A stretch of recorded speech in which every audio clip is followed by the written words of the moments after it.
नमस्कार। आचरण के साथ मैं हूं टीएन मनीष। भारतीय जनता पार्टी के 47वें स्थापना दिवस पर केंद्रीय मंत्री ज्योतिरादित्य सिंधिया का ग्वालियर दौरा राजनीतिक और विकास दोनों के लिहाज से अहम रहा।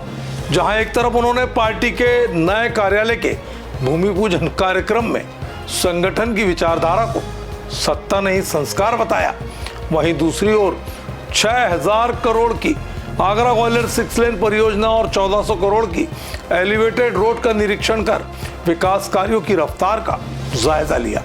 चिलचिलाती धूप में सिंधिया का फिटनेस अंदाज भी चर्चा में रहा। कलेक्ट्रेट सभागार में उन्होंने विकास कार्यों की मैराथन समीक्षा बैठक भी की। देखिए ग्वालियर प्रवास से जुड़ी ये खास रिपोर्ट। देश भर में भारतीय जनता पार्टी के 47वें स्थापना दिवस पर नए कार्यालयों के भूमि पूजन और लोकार्पण का कार्यक्रम अलग अलग शहरों में आयोजित किया गया। इसी कड़ी में ग्वालियर में पार्टी के जन्मस्थल से जुड़े मुखर्जी भवन की जगह आलापुर में बनने जा रहे अत्याधुनिक कार्यालय का भूमि पूजन किया गया। कार्यक्रम को संबोधित करते हुए केंद्रीय मंत्री ज्योतिरादित्य सिंधिया ने कहा कि भाजपा आज 14 करोड़ से अधिक कार्यकर्ताओं के साथ दुनिया का सबसे बड़ा राजनीतिक दल है। उन्होंने कहा कि भाजपा केवल सत्ता के लिए नहीं बल्कि संस्कार और राष्ट्र निर्माण के उद्देश्य से काम करती है। हम सभी के लिए, हमारे लिए एक भावनात्मक दिन भी है कि हमारी पार्टी का 47वां स्थापना दिवस है और जिस पार्टी ने 11 सदस्यों के साथ शुरुआत की, आज 14 करोड़ सदस्य प्रधानमंत्री जी के नेतृत्व में पहुंच चुकी है, नितिन नवीन जी के नेतृत्व में और ये भवन हमारे पूर्व कार्यकर्ताओं की भावना, वर्तमान के कार्यकर्ताओं की भावना और भविष्य के कार्यकर्ताओं की भावना भारत के निर्माण में एक अक्षुण्ण योगदान देगी, इसका मुझे पूरा विश्वास है। भूमि पूजन कार्यक्रम के बाद केंद्रीय मंत्री सिंधिया का काफिला मुरैना जिले के बमरौली पहुंचा, जहां उन्होंने 6000 करोड़ की लागत से बनने वाली 6 लेन परियोजना का निरीक्षण किया।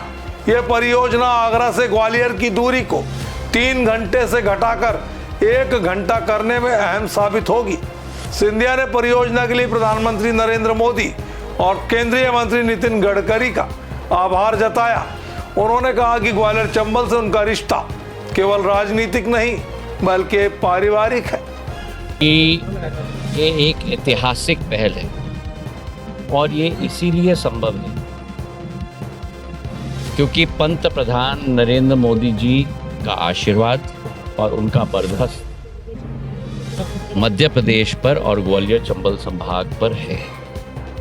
ये हम लोग कभी कल्पना नहीं कर सकते कि ग्वालियर को भी इतना आधुनिक कनेक्शन, मुरैना, ग्वालियर, समूचे इस ग्वालियर से चंबल संभाग, राजस्थान और यूपी के बॉर्डर तक इतना आधुनिक अधोसंरचना भारत सरकार के द्वारा दिया जाएगा।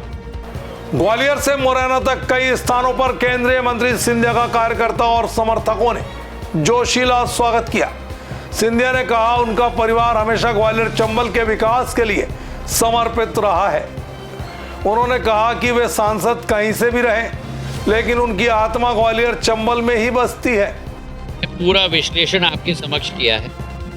5,500 करोड़ रुपए की योजना, ये आगरा, मुरैना, धौलपुर, मुरैना, ग्वालियर का 6 लेन डेडिकेटेड हाई स्पीड कॉरिडोर प्रधानमंत्री जी के द्वारा दिया जा रहा है।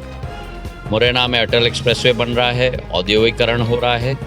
मेरे पूज्य पिताजी ने भी बामोर में एक औद्योगिक संयंत्र लगवाया था जहां चिएट की फैक्ट्री, जेके टायर की फैक्ट्री सब लगी है। केंद्र विद्यालय यहाँ दिलवाया, स्पोर्ट्स का ग्राउंड मुरैना में दिलवाया। आधुनिक रूप से डाक विभाग का पोस्ट ऑफिस भी मैंने मुरैना में दिया है, पासपोर्ट का ऑफिस भी मैंने दिया है। तो मुरैना का विकास और प्रगति सिंधिया परिवार के हृदय के साथ जुड़ा हुआ मुद्दा है और मैं जहाँ का भी सांसद रहूँ, पर चाहे मुरैना हो, श्योपुर हो, हमारा बड़ा ब्रॉड गेज से नैरो गेज से ब्रॉड गेज का लाइन का परिवर्तन 2012 में मैंने स्वीकृत करवाया था। ग्वालियर से मुरैना से होते हुए श्योपुर तक और श्योपुर से कोटा तक, उसका काम भी बहुत विस्तृत और जल्द तरीके से हो रहा है।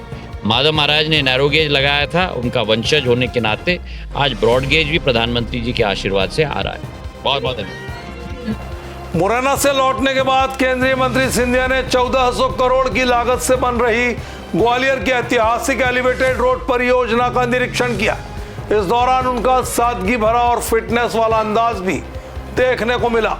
चिलचिलाती धूप में उन्होंने न केवल तेज कदमों से निरीक्षण किया बल्कि दौड़ लगाकर कार्य की प्रगति का जायजा लिया। आचरण से खास बातचीत में उन्होंने कहा कि स्वर्णरेखा नदी कभी जीवनदायिनी हुआ करती थी। एलिवेटेड रोड बनने से इसके आसपास का क्षेत्र भी अपने पुराने स्वरूप से अधिक निखर कर सामने आएगा। 28 किलोमीटर का पश्चिमी बाईपास है जो 1400 करोड़ का है।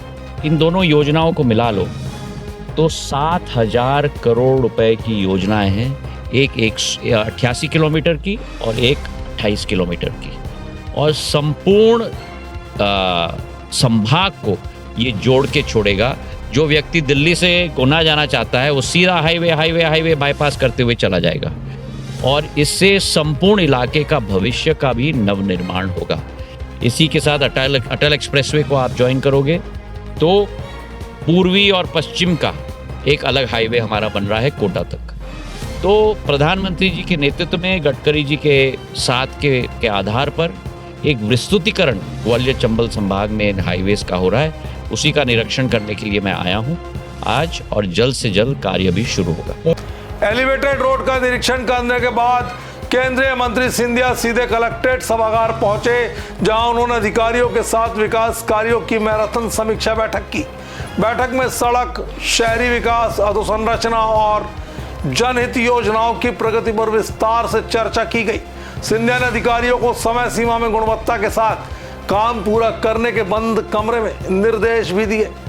कुल मिलाकर भाजपा स्थापना दिवस के मौके पर केंद्रीय मंत्री सिंधिया का यह दौरा संगठन और विकास दोनों की दृष्टि से अहम माना जा रहा है। ग्वालियर चंबल क्षेत्र की अधोसंरचना परियोजनाओं की प्रगति पर उनकी सक्रियता ने राजनीतिक और प्रशासनिक दोनों हलकों में ईमानदारी और मेहनत का बड़ा संदेश दिया है। फिलहाल इस खास रिपोर्ट में इतना ही। मुझे दीजिए इजाजत। आप देखते रहिए आचरण न्यूज। नमस्कार। देश दुनिया की सभी खबरें देखने के लिए जुड़े रहिए आचरण न्यूज से। आचरण न्यूज, हर कदम आपके साथ।